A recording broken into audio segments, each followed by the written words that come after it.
हम बात करेंगे निजी स्कूलों के बारे में। दरअसल हरियाणा राज्य सूचना आयुक्त की तरफ से निजी स्कूलों के लिए सख्त निर्देश जारी किए गए हैं और सेकेंडरी एजुकेशन बोर्ड के पास, निदेशालय के पास जो है ये आदेश लिखित में भेज भी दिए गए हैं और ये कहा गया है कि आरटीआई के तहत मांगी गई कोई भी जानकारी से निजी स्कूल पल्ला नहीं झाड़ सकते। कोई भी जानकारी आरटीआई के तहत अगर निजी स्कूल से मांगी जाती है तो अब निजी स्कूल ये कहकर उससे पीछे नहीं हट सकते हैं या बच नहीं सकते हैं कि उनकी संस्था निजी संस्था है और ये आरटीआई के दायरे में नहीं आती है। इसके पीछे कई पहलू हैं और कई वजहें हैं। आज उन्हीं वजहों और पहलुओं की हम बात करेंगे, लेकिन मोटे तौर पर आप मान करके चलें कि निजी स्कूलों की मनमानी की खबरें लगातार आती रही हैं। खासतौर पर कोरोना काल के दौरान हमने देखा है कि बच्चे जब स्कूल नहीं जा रहे थे तो अलग अलग तरीके के जो फंड्स हैं, जो छात्रों से फीस के रूप में, कुल टोटल फीस के रूप में लिए जाते हैं, वो चाहे बिल्डिंग मेंटेनेंस फंड हो या और तमाम तरह के फंड्स हों, वो लिए जाते रहे और अभिभावक जो है अलग अलग जगहों पर हमने देखा कि वो प्रदर्शन करके अपनी आवाज़ को उठाते भी रहे। तो ऐसे में ये सवाल उठा कि निजी स्कूल जो है वो मनमानी अपनी करते हैं। तो अब इसी विषय पर जो है कुछ जानकारी आरटीआई के तहत मांगी गई थी कुछ स्कूलों से, एक संगठन के द्वारा, एक आरटीआई एक्टिविस्ट के द्वारा, लेकिन वो जानकारी जब नहीं दी गई, मामला जा पहुंचा राज्य सूचना आयुक्त के पास और वहां से ये सख्त निर्देश जो हैं वो जारी किए गए हैं कि 15 दिन में पहले तो वो जानकारी जो मांगी गई थी वो उपलब्ध करवाएं उक्त स्कूल जिनसे मांगी गई थी, और बाकी प्रदेश स्तर के तमाम प्राइवेट स्कूल्स जो हैं वो अब आरटीआई के तहत कोई भी अगर जानकारी मांगी जाती है तो वो उसके लिए जवाबदेह होंगे और निश्चित समय में जानकारी उन्हें देनी ही होगी। नहीं दी तो उनकी जो मान्यता है वो भी वापस ली जा सकती है। इतनी सख्ती अब सूचना आयुक्त की तरफ से दिखाई गई है। आगे क्या होगा इसमें, क्या निजी स्कूल इसे मानेंगे और मानेंगे तो इसमें किस तरीके का असर निजी स्कूलों पर रहेगा और क्या अभिभावकों के लिए इसमें कहीं ना कहीं काफ़ी सहूलियतें हैं कि जिससे निजी स्कूलों की मनमानी रुकेगी या निजी स्कूलों के सामने भी अब इससे कुछ समस्याएं आन खड़ी होंगी। इन तमाम विषयों पर, तमाम पहलुओं पर आज सवाल आपका किस खास कार्यक्रम में हम बात करेंगे। हमारे साथ एक पैनल भी रहेगा, लेकिन उससे पहले हम जो सवाल आज जो खबरफास्ट उठा रहा है उसकी तरफ रुख करते हैं। तो निजी स्कूल सूचना देने में आनाकानी करते रहे हैं अक्सर और अब आरटीआई के तहत जो जानकारी मांगी जाएगी वो उन्हें देनी होगी। क्या ये एक बड़ा कदम है, ये बड़ा सवाल है, और क्या निजी स्कूलों की कार्यप्रणाली में इससे सुधार आएगा? निश्चित तौर पर इससे जुड़ी हुई ये बात है, यही हमें देखना होगा और इसी पहलू पर आज हम बात करेंगे। सवाल जो हम आज उठा रहे हैं, आप भी हमारे साथ जुड़ सकते हैं, अपनी बात, अपनी राय रख सकते हैं। निजी स्कूलों के साथ आपका कोई ऐसा अनुभव जिससे आपको लगा हो कि इसमें सुधार की आवश्यकता है तो आप हमें फ़ोन करके अपनी बात रख सकते हैं, सवाल पूछ सकते हैं, अपनी राय हमारे साथ साझा कर सकते हैं। अपना कोई भी अनुभव आप हमारे साथ साझा कर सकते हैं। हमारे टेलीफोन नंबर फ्लैश हो रहे हैं आपके टेलीविजन स्क्रीन पर। इनमें से किसी भी नंबर पर आप हमें फ़ोन करें, अपनी राय, अपना सवाल, अपना सुझाव या अपना कोई भी अनुभव हमारे साथ साझा कर सकते हैं। और हमारे साथ जो पैनल जुड़ेगा उसमें हम बात करेंगे और जानने की कोशिश करेंगे कि किस तरीके से चीज़ें हुई हैं। तो बृजपाल सिंह परमार हमारे साथ जुड़ गए हैं, प्रदेशाध्यक्ष हैं, HECO health education coordination organisation इनका है और इसमें क्योंकि इसी ऑर्गेनाइजेशन की तरफ से ये आरटीआई भी जो है लगाई गई थी और जानकारी जो पूरी दी गई थी। तो बृजपाल जी, आपका बहुत स्वागत है हमारे इस खास कार्यक्रम में। थैंक यू सर, धन्यवाद आपका सर। मैं इसमें बताना चाहूँगा सर कि हरियाणा के अंदर जो प्राइवेट निजी स्कूल है सर, हाँ, करोड़ों रुपए प्रॉफिट होने के बाद भी हर साल फीस बढ़ा रहे हैं। अच्छा, और हम बार बार सूचना आयोग के पास गए, सूचना आयोग ने बार बार शिक्षा विभाग को निर्देश दिए हैं कि इसकी पालना की जाए, लेकिन शिक्षा विभाग पालना नहीं कर रहा था।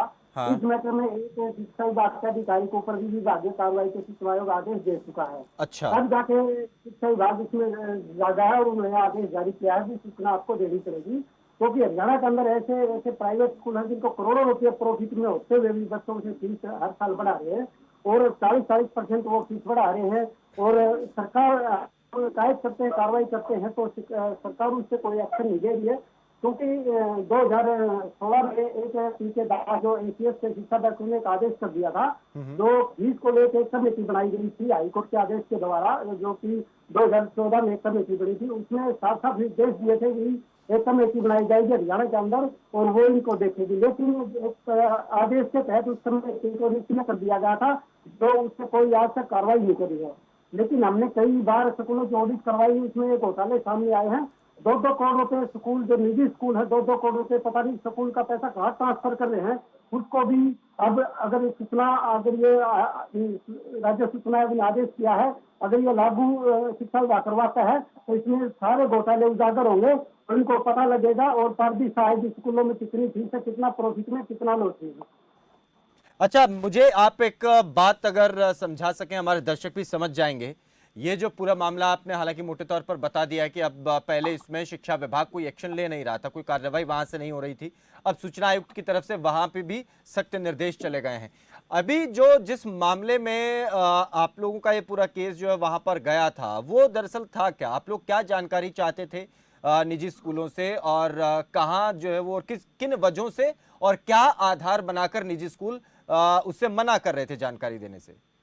सर वो हमें शिक्षा निदेशालय ने आरटीई मांगी थी कि हरियाणा के अंदर कितने से स्कूल फर्जी चल रहे हैं, जिसका मामला एक हाईकोर्ट में भी पीआईएल के द्वारा चला हुआ है। हाँ। और क्या कर रहे हैं सर, जो निजी स्कूल है सर, 8वीं तक मान्यता लेते हैं, +2 तक बच्चों को स्कूलों के अंदर बिठा रहे हैं। वो सारी डिटेल हमने निदेशालय से मांगी थी, अच्छा। लेकिन निदेशालय बार बार उन हमारे जो सूचना थी उसको देने से इनकार कर रहा था। इसलिए हमें मजबूर होके और हमने कुछ फाइनेंशियल जो स्कूलों की होती है, बैलेंस शीट होती है, फॉर्म नंबर 6 होता है, हाँ। और ये चीजें हमने, और जो मान्यता के लिए जो फायर की एनओसी होती है, हाँ। क्योंकि सर यहाँ के अंदर आपने भी देखा होगा, फरीदाबाद के अंदर ये इंसिडेंट हुआ था, घटना हुई थी, बिल्कुल। उसमें कई बच्चे मरे थे और टीचर भी इसमें जलकर मरे थे। तो हाँ, हाँ। ये चीजें हम फायर की एनओसी मांगी थी, तो ये देने के लिए आनाकानी कर रहे थे। सर मैं आपको बता देता हूँ, हमने फायर की एनओसी मांगी है, 70% स्कूलों के पास फायर की एनओसी नहीं है। हरियाणा के अंदर बड़े बड़े स्कूलों के अंदर, जिस स्कूल के अंदर 4-4, 5-5 हजार बच्चे हैं, उनके पास फायर की एनओसी नहीं है। हाँ। तो सर हमने ये चीज सारी मांगी थी, बच्चों की सुरक्षा से जुड़े मामले भी थे और हाँ। बच्चों की फीस से जुड़े मामले भी थे, बच्चे स्कूल की फाइनेंशियल अच्छा, से जुड़े मामले इसमें भी थे। इसमें एक चीज और सूचना आयोग की तरफ से कही गई है, और ये कहा गया है कि निजी स्कूल अब ये कहते हुए मना नहीं कर सकते कि उनकी संस्था निजी है और वो इस जानकारी को नहीं देंगे।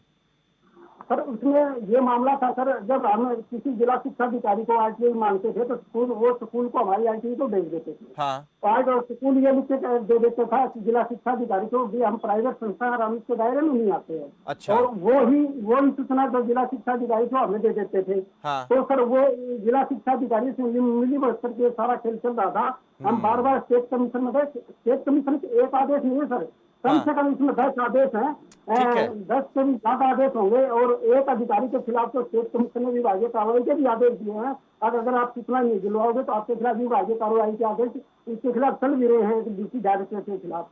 लेकिन ठीक है। सर फिर भी हाँ, प्रशासन जो शिक्षा विभाग जाग नहीं रहा था, इसलिए हाँ। अभी सूचना आयोग ने सख्त रूप अपनाया है और ये आदेश जारी किया है। बिल्कुल, और इस पर अब देखना होगा कि इसका असर कैसा रहता है। आप जुड़े रहें हमारे साथ और हम इस पर और बात करेंगे। हमारे साथ एसएस गोसाई भी जुड़ गए हैं। सर आपका भी स्वागत है, हम आपसे भी बात करेंगे, लेकिन उससे पहले 2 दर्शक हमारे साथ जुड़े हैं। गोसाई साहब, मैं चाहता हूं कि हम उनसे पहले कोई बात कर लें। अशोक हैं तोशाम से, बख्शीश सिंह है यमुनानगर से। पहले अशोक आप जुड़ गए हैं, पहले अपनी बात आप रख सकते हैं। नमस्कार। जी नमस्कार। मैं जहाँ तक जितनी भी सरकारें चुनी जाती हैं, वो एक सरकार को मैं टारगेट नहीं कर रहा, जितनी भी सरकारें बनी है जी। चाहे तो उसमें सभी मैं इनको दोषी मानता हूँ, क्योंकि ये निजी अस्पताल, निजी स्कूल, इनको बढ़ावा इसलिए मिल रहा है कि जो सरकार के सबूत है उनका स्तर बिल्कुल खराब होता जा रहा है। अस्पतालों का खस्ता हालत हो रही है, विश्वास नहीं रह रहा लोगों ने। तो ये जो निजी स्कूल है, निजी अस्पताल है, हाँ हाँ। वाले निजी स्कूलों की बात लगाओ आप। हाँ। ये अध्यापकों का तो ठीक है, हम जी आपके चैनल पे आता है, कौन से बी ग्रुप में लगा हुआ है, कौन से में वो बार बार कह के कहता है कि मेरी 8,000 तनख्वाह देते हैं हमारे से है। हाँ हाँ तो हाँ, ये हाँ। 8,000 रुपये में अध्यापकों को और ऐसे शोषण कर रही है। हाँ, ये एक बड़ा सवाल है और बड़ा इस पर भी ये बात जो होनी चाहिए, और मुझे लगता है ब्रिजपाल ये जी इस पर सरकार भी। अगर अपनी संस्थानों को सुधार ले ठीक है, तो जनता वहाँ क्यों अपने बच्चों को भेजेगी। चलिए बहुत शुक्रिया अशोक जी, आप जुड़े। बख्शीश सिंह है यमुनानगर से। बख्शीश जी आप जुड़ गए हैं, अपनी बात रख सकते हैं। सर नमस्कार। मेरे जी जी नमस्कार सर। हाँ जी सर, मैं यही बात कह रहा था, जो निजी स्कूलों की बात है। हाँ। अब कोरोना 2019 से चला है, हाँ ठीक है, हम मिडिल क्लास से फैमिली से बिलोंग करते हैं, छोटे जिम्मेदार हैं, किला सवा किला जिम्मेदार है। हाँ ठीक है, उधर हमारा 9 महीने से जट्टों का आरक्षण चल रहा है, हाँ काम काज वैसे ठप पड़ा है। ठीक है, स्कूल वाले बच्चों की क्लास लेते हैं, पहला मैसेज भेजते हैं फीस भेजो। पिछले 19 में जो 20 में बच्चों का रिजल्ट आया, मेरे पास एक ही गुड़िया है, जो 20 में रिजल्ट आया, मेरी गुड़िया का रिजल्ट नहीं दिया स्कूल ने, मेरे से पहले सारी फीस जमा कराई है। और जबकि 2019 से 24 मार्च से पहले जब लॉकडाउन लगा था, उससे पहले मेरी गुड़िया की हर साल 3rd क्लास में है सर, हर साल मैंने 3 चौथा साल लग रहा है, हर साल मैंने कभी 5 तारीख नहीं अपनी गुड़िया की फीस को होने दी है। हाँ ठीक है, दूसरी बात, जो स्कूल में प्रिंसिपल लगाए हुए हैं उन पे ड्राइवर प्राइवेट है, मैं एक ट्रक ड्राइवर हूँ सर, और प्राइवेट टैक्सी ड्राइवर भी चला लेता हूँ। हाँ ये जो मैडम प्रिंसिपल होती है, इनको स्कूल से प्राइवेट ड्राइवर मिल जाते हैं, जैसे मेरे वर्ग का इंसान मजबूरी में लगे होते हैं। हाँ। ये अपने घर की कणका तक भी दो आती है हमारे, और फिर जब टाके फेंक दिया, कोई गलती नहीं, कोई कुछ नहीं। ठीक है। हाँ, ये स्कूल का टाइम 8 बजे को होता है, 6:30 बजे अपने घर पे बुलाती हैं। ठीक है, सारा दिन, फिर स्कूल के बाद भी छुट्टी नहीं, संडे की भी छुट्टी नहीं है। तो ऐसे तो इतने प्राइवेट ड्राइवर हैं जो परेशान है, संडे को भी इनको छुट्टी नहीं है। ठीक है, ये एक इतना बहुत हाल बड़ी कर दिया सब। नहीं सर, आपने बख्शीश जी बहुत बड़ी समस्या की तरफ इशारा किया है, और हम मुझे लगता है कि ये एक वास्ट लेवल पर अगर देखें तो आप जैसे हज़ारों लाखों लोग हैं जो इस तरीके की परेशानी से जूझ रहे हैं। बहुत शुक्रिया आप जुड़े और ये बात आपने उठाई। अब गोसाई साहब आपके पास आते हैं।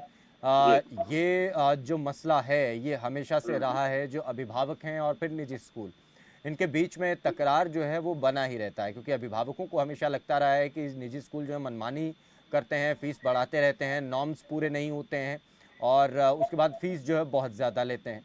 फिर निजी स्कूल ये कहते हैं कि भाई हमें भी टीचर्स को सैलरी देनी है, और दूसरी तरफ स्कूल के खर्चे भी बहुत होते हैं, तो हम क्या करें। तो इन तमाम परिस्थितियों के बीच जो अभी ब्रिजपाल जी ने जो पूरा मामला उठाया है, और इसमें अब सूचना आयोग की तरफ से ये भी कहा गया है कि निजी स्कूल अब कोई जानकारी आरटीआई के तहत देने से मना नहीं कर सकते। आपका उस पर हम चाहते हैं पक्ष आप भी रखें। कोई भी एक्ट जो होता है जी, वो कभी भी खराब नहीं होता है। बहुत सारे एक्सपर्ट उसमें बैठ करके और तब उसको तय करते हैं। हाँ, हम इसके खिलाफ बिल्कुल नहीं है, परंतु उसमें जो अनावश्यक बातें हैं, जैसे कि सारा रिकॉर्ड शिक्षा विभाग के पास होता है, शिक्षा निदेशालय के पास होता है, शिक्षा अधिकारी के पास होता है, और बार बार अगर उन चीजों को हर आरटीआई में अगर पूछा जाता है तो उससे क्या होता है कि स्कूल का डिस्टर्बेंस होता है। अगर हाँ जो उनके पास नहीं है, शिक्षा अधिकारी के पास नहीं है जो जानकारी, हाँ, उस जानकारी के लिए शिक्षा अधिकारी हमसे पूछे, हाँ, हम उसको देने के लिए कभी मना नहीं करते हैं। हाँ, परंतु हर बार मैंने 7-8 आरटीआई देखे हैं, और उन आरटीआई में एक ही बात पूछी गई है कि आप ये बताइए कि आप शिक्षा विभाग से कब से संबंधित हैं। क्या शिक्षा विभाग के पास ये रिकॉर्ड नहीं है? बिल्कुल कि बिल्कुल। हमारे स्कूल कब से उनके साथ रिकॉर्डेड है, एनओसी लिया हमने, सीबीएसई में के सारा रिकॉर्ड शिक्षा विभाग के पास होना चाहिए। दूसरा होता क्या है कि अभी जैसे एक जो है अम्बाला के किसी ने आरटीआई डाली है जी, और वो फरीदाबाद के स्कूल के बारे में डाली है। हाँ, तो देखिए वो अम्बाला वाले को फरीदाबाद से क्या लेना देना है। फरीदाबाद का जो डीओ है, फरीदाबाद के जो अधिकारी हैं, वो अपने आप ही इंक्वायरी कर सकते हैं। वो अम्बाला वाला उसका क्या हमसे लेना देना क्या है, वो पूछता है। दूसरा, एक आरटीआई इंक्वायरी में आई थी, आप ये बताइए कि हुडा से लैंड कब मिली थी आपको कितनी बार वहां से वार्निंग मिली है, और कितनी बार आपने जवाब दिया है, और उस जवाब का क्या हुआ है। ये कहाँ, देखिए कई चीजें तो ऐसी होती हैं कि हम हुडा ऑफिस में, माना अगर कहीं उनको मिसअंडरस्टैंडिंग है, हाँ, हम हुडा ऑफिस जाते हैं और वो वहीं पर सुलझ जाती है। चिट्ठी हुडा ऑफिस वाले लिखते हैं कि हमारे पास ये शिकायत आई है और आप फलाने दिन ऑफिस में आइए। हम जाते हैं और उसका निराकरण हो जाता है। हाँ। तो उसका रिकॉर्ड कहाँ से देंगे हम उसको, है ना। ठीक है, तो आपका कहना ये है कि मतलब कई बार इस तरीके की आरटीआई भी लगा दी जाती हैं जिससे आपको बेवजह परेशानी उठानी पड़ती है, और कुछ बिल्कुल। आरटीआई ऐसी होती हैं जो शिक्षा विभाग के पास जानकारी आप पहले ही दे चुके हैं और होती है तो वो शिक्षा विभाग को अपने स्तर पर ही उसे निपटा देना चाहिए, लेकिन शिक्षा बिल्कुल। विभाग क्या करता है कि अपनी सरदर्दी से बचने के लिए वो डायरेक्ट वो एप्लीकेशन को आपके पास भेज देता है, फिर आपसे जो जवाब आता है वो डीओ के पास भेज देते हैं, हाँ डीओ हमारे पास भेज देते हैं। हाँ हाँ हाँ, ये एक समस्या है निश्चित तौर पर। ठीक है, इसमें मुझे नहीं लगता कि गोसाई साहब जो कह रहे हैं कि उनको या निजी स्कूलों को कोई समस्या है कोई जानकारी देने से, लेकिन शिक्षा विभाग का इसमें रोल जो है वो कहीं ना कहीं अहम आ जाता है, जो ब्रिजपाल जी भी कह रहे थे। ब्रिजपाल जी, मैं आपके पास आऊँ, लेकिन एक दर्शक इस बीच हमारे साथ जुड़े हैं जींद से। सर, आप जुड़ गए हैं, अपना नाम बताएं और अपना सवाल, अपनी बात आप रख सकते हैं। हेलो। जी सर, हेलो। हम सुन रहे हैं, आप अपनी बात रख सकते हैं।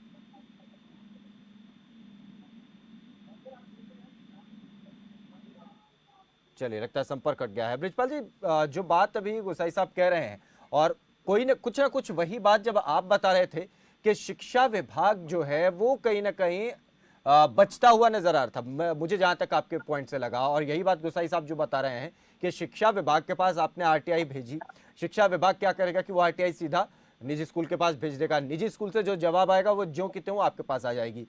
इस पूरी प्रक्रिया में शिक्षा विभाग अपनी जवाबदेही से बच रहा है, क्या ऐसा आपको भी लगता है? सर मैं इसमें बता देता हूँ। जैसे स्कूल का फॉर्म नंबर 6 भरा जाता है, उसके साथ सेक्शन 17 का 5 है जो एक्ट है 1995 का शिक्षा विभाग का। हाँ तो उसमें क्या है सर, बैलेंस शीट जमा करवानी पड़ती है फॉर्म नंबर 6 के साथ, हाँ लेकिन वो सारे रिकॉर्ड शिक्षा विभाग के पास होता है सर। हाँ और फॉर्म नंबर 6 से लेके फायर के एनओसी से लेके क्यों मान्यता के टाइम सारी चीजें स्कूल में देनी पड़ती हैं, और वो शिक्षा विभाग के पास फाइल होती है, निदेशालय के पास भी होती है और जिला शिक्षा अधिकारियों के पास भी होती है। हाँ लेकिन सर जब आरटीआई लगती है तो स्कूलों की और शिक्षा अधिकारियों की मिलीभगत हो जाती है, और जब स्कूल वाले कहते भी ये हमारे पास भेज दो और हम कुछ बहाना लगा के आपको वापस भेज देंगे और ये जवाब आप उनको दे देना, क्योंकि वो जवाब ये दोनों मिलीभगत से चल रहा है सर।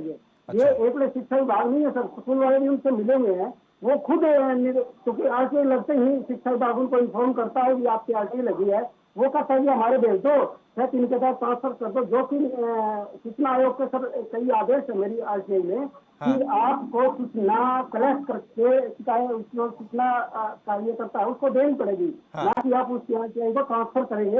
आप अपने ऑफिस में कलेक्ट करोगे, फिर आप एसटीआईओ के सिग्नेचर करके आपने सूचना देनी है। लेकिन सर ये क्या करते हैं, मिलीभगत से स्कूल की और जिलाधिकारी को मिलीभगत से स्कूल वाले कहते हमारे स्कूल में भेज दो, हम कोई हाईकोर्ट का झूठा सच्चा हवाला देकर सुप्रीम कोर्ट का मना कर देंगे और आप आरटीआई कार्यकर्ता को दे देना। तो सर इनका ये खेल चल रहा है, मिलीभगत अच्छा, का खेल चल रहा है। आप जो बात कह रहे हैं, आप जो ब्रिजपाल जी बात कह रहे हैं, इसमें बहुत से ऐसे पहलू हैं जिसको सामने आना जरूरी है।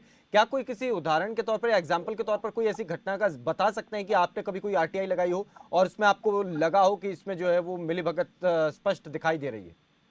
सर हरियाणा के अंदर मेरी लगभग 850 आरटीआई लगी हुई है सर। मैं आपको 100 सबूत ऐसे दे दूंगा जो ऐसे मेरे साथ बनी है सर, और हमें बार बार स्टेट कमीशन में जाना पड़ता है। लगभग 70-80 केस मेरे ऐसे आदेश है शिक्षा विभाग के खिलाफ, इसमें सर इनको डांट पड़ी है, इनको बार बार फटकार लगाई है, और मैंने इनके ऊपर लाखों रुपए जुर्माना भी किया स्टेट कमीशन में सर, फिर भी ये लाइन पर नहीं आ रहा। स्टेट कमीशन इनका थोड़ा सख्त रहा है क्योंकि इनकी मिलीभगत चल रही है सर प्राइवेट स्कूलों की, क्योंकि ये प्राइवेट लॉबी है सर, ये अधिकारियों से मिलीभगत करके अभिभावकों को लूटा जा रहा है, आपस में मिले हुए हैं सर सारे, और अभिभावकों लूटा था। आज मैं बता देता हूँ, दिल्ली सर हमारे संगठन के पास लगभग दिल्ली की 50 शिकायतें आती है। अगर कोई बच्चा सेल्फी लेने जाता है तो उसको बिल बना के दे देते हैं 50,000 रुपये का, भैया सेल्फी बिल मिलेगी, आप 50,000 रुपये लेके आओगे। अब वो आज वो अभिभावक क्या करेगा सर, बताइए, बड़ा परेशानी है अभिभावकों से, और सरकार इसे ठीक है।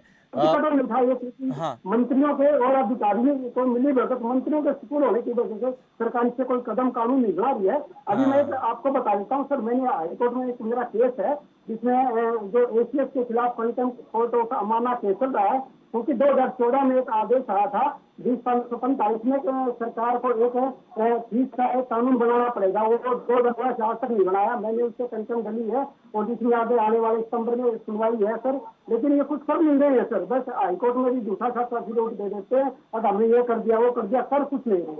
चलिए, गोसाई साहब आप सुन रहे थे जो ब्रिजपाल जी कह रहे हैं, मैं चाहता हूँ आप उस पर रिएक्शन आपका भी। ऐसा है, ये 2005 का ये एक्ट है, और 2009 में एक सिमिलर केस जो था वो हाईकोर्ट पंजाब हरियाणा में गया था, जिसका निर्णय जो है जस्टिस लामा ने किया था।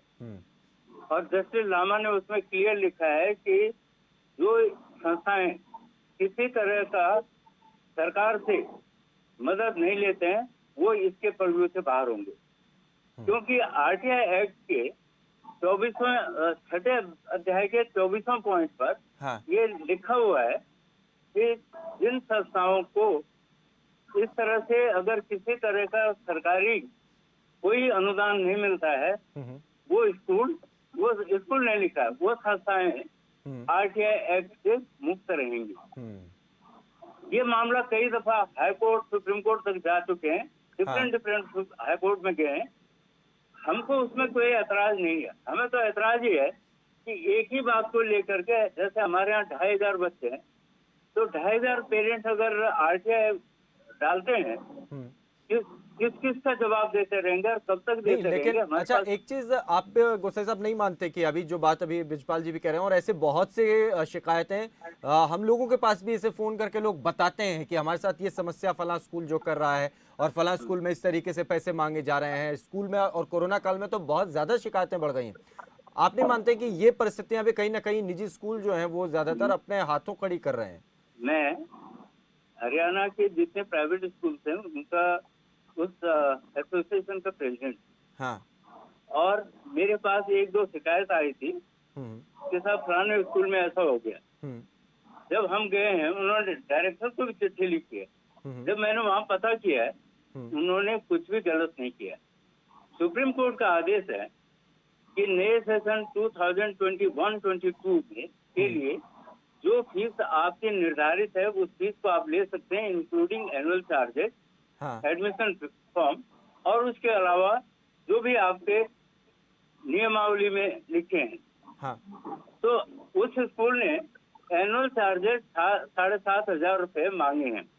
अच्छा। अब वो पेरेंट तो 7,500 वो कहता है कि हम तो मुक्त हैं बिल्कुल, क्योंकि उससे पहले एक उसमें लिखा था, हाईकोर्ट का ऑर्डर भी था और डायरेक्टरेट का भी था कि जब तक ये कोरोना का ये लॉकडाउन पीरियड है तब तक एनुअल चार्जेस ना लें, उसके बाद एनुअल चार्जेस ले सकते हैं। नहीं वो ठीक है। जो अभी एसएलसी का जो जिसका जिक्र ब्रिजपाल जी कर रहे थे कि स्कूल लिविंग सर्टिफिकेट देने के दौरान, कुछ बताऊंगा सर। हाँ जी आप ब्रिजपाल जी बताएं, आप बता सकते हैं। सर मैं ये बताना चाहता हूँ तो कि ये जो सुप्रीम कोर्ट का हवाला दे रहे सर, उसका पेज नंबर 124 से आप देखना सर, उससे साफ साफ लिखा हुआ है। तो जो फीस खाली उसमें कहीं एनुअल चार्ज का जिक्र नहीं है, खाली फीस का जिक्र है, और वो भी सर 15% कम करके फीस लेनी है सर। जो राजस्थान वर्सेज जो अभिभावकों का जो केस था उसमें सुप्रीम कोर्ट ने आदेश दिया था सर, उसमें साफ साफ लिखा हुआ कहीं एनुअल चार्ज का उसमें जिक्र नहीं है सर। पेज नंबर 124 अगर है तो मैं आपको सुप्रीम कोर्ट का ऑर्डर भेज देता हूँ सर। ये अपने आप मर्जी से घुमा रहे हैं सर इस केस को। इसमें साफ साफ लिखा कि मंथली जो फीस ले रहे हैं मंथली उसमें से 15% कम करके लेनी है सर। ये बता रहा हूँ। गोसाई साहब इसी पर रिएक्शन दें। ये दिल्ली हाईकोर्ट का ऑर्डर है, पंजाब एंड हरियाणा हाईकोर्ट का नहीं है, ना ही सुप्रीम कोर्ट का ऑर्डर है। सुप्रीम कोर्ट ने एक सप्लीमेंट्री राजस्थान के लिए भेजी है। सुप्रीम कोर्ट का बता रहा हूँ सर, सुप्रीम कोर्ट का पेज नंबर 124 पे पढ़ लेना, उसमें साफ साफ लिखा हुआ है। हाईकोर्ट से बड़ा होता है सुप्रीम कोर्ट से, सुप्रीम कोर्ट का सभी स्टेटों में लागू होता है, कोई भी आदेश होता है। अच्छा, दूसरी बात ये है, मैं आपसे स्पष्ट कहना चाहता हूँ कि किसी स्कूल ने भी कोई जानकारी कभी छुपाई नहीं है। और एक सुप्रीम कोर्ट में बहुत पहले एक केस गया था जो कि मणिपाल स्कूलों का गया था और कर्नाटका गवर्नमेंट के अगेंस्ट। उसमें सुप्रीम कोर्ट ने रूलिंग दी है कि प्राइवेट इंस्टीट्यूशन अपनी फीस खुद तय कर सकते हैं। केवल जो वो है कैपिटेशन फीस है उसको नहीं लेंगे। ठीक है सर मैं बताता तो इसमें ठीक है। ब्रिजपाल जी आखिरी कमेंट आपकी तरफ से। ब्रिजपाल जी आप कुछ कहना चाह रहे हैं, जल्द से जल्द सर मैं इसमें ये कहना चाह रहा था सर, जो हरियाणा का जो 1995 एक्ट है उसमें साफ साफ लिखा हुआ है, जो 6 नंबर के 6 के साथ बैलेंस शीट स्कूल ने डायरेक्टर को जमा करनी होगी, और डायरेक्टर उसमें देखेगा अब स्कूल लॉस में है या प्रॉफिट में है। अगर प्रॉफिट में है तो वो स्कूल की फीस नहीं बढ़ा सकता, और लॉस में है तो डायरेक्टर उसको परमिशन देगा फीस बढ़ाने की। लेकिन सर हरियाणा के अंदर जो ठीक एक्ट है। तो जरूर बना दिए जाते हैं, हाँ। लेकिन उसकी पालना कोई नहीं करवा रहा। अच्छा ब्रिजपाल जी, आपको लगता है कि अभी जो सूचना आयुक्त की तरफ से जो बात कही गई है, इससे कुछ हल मिलेगा, कुछ सुधार आएगा प्रणाली में? बिल्कुल आएगा सर, और कोशिश करते रहेंगे सर, जरूर पड़ेगा, हाईकोर्ट में जाएंगे सर। चलिए, बहुत शुक्रिया गोसाई साहब आपका भी, ब्रिजपाल जी आप दोनों का हमारे साथ जुड़ने के लिए, अपना अपना पक्ष इस कार्यक्रम में के जरिए रखने के लिए। तो अब निजी स्कूल जो है अब उनको, और खासतौर पर कहा जाए तो शिक्षा विभाग के ऊपर यह सख्ती ज्यादा है। सूचना आयोग की तरफ से कहा गया है कि आपको जानकारी निजी स्कूल से इकट्ठा करनी होगी और तब वो आरटीआई एक्टिविस्ट को देनी होगी। इससे कहीं ना कहीं जवाबदेही तय होगी। देखना होगा इसका असर आने वाले समय में क्या रहेगा। फिलहाल दीजिए इजाजत, नमस्कार।